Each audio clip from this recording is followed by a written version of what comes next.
Hello everyone. In this video, we will understand what is LCM. LCM stands for least common multiple. Now, least common multiple, we are finding common multiple. This means that we take two or more numbers and we find common multiple between them. Then, out of those common multiple, the least number is called as LCM between those two or three numbers.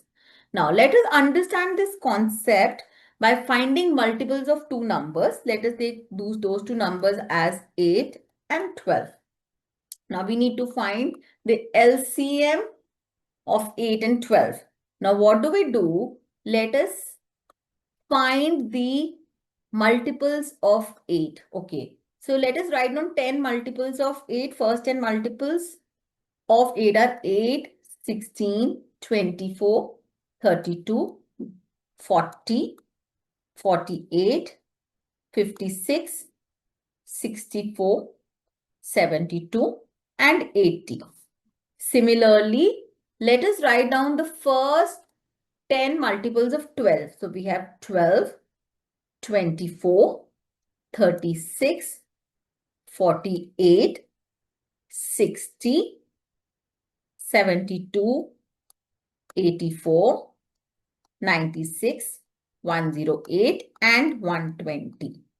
Now, out of these 10 multiples of both 8 and 12, the common multiples are, let us identify them.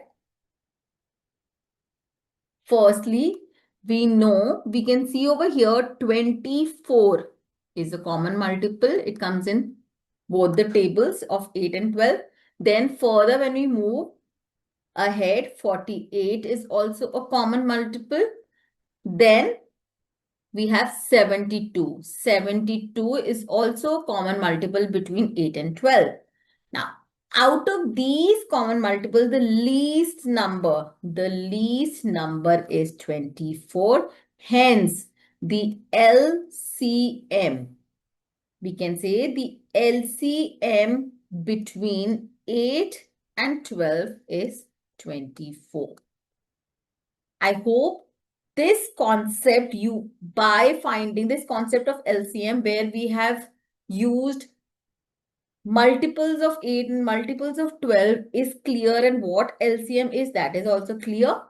In the next video, we will understand how to find LCM between two or more numbers using prime factorization method. Keep following my channel, keep liking and sharing my videos to understand and know more such concepts. Thank you.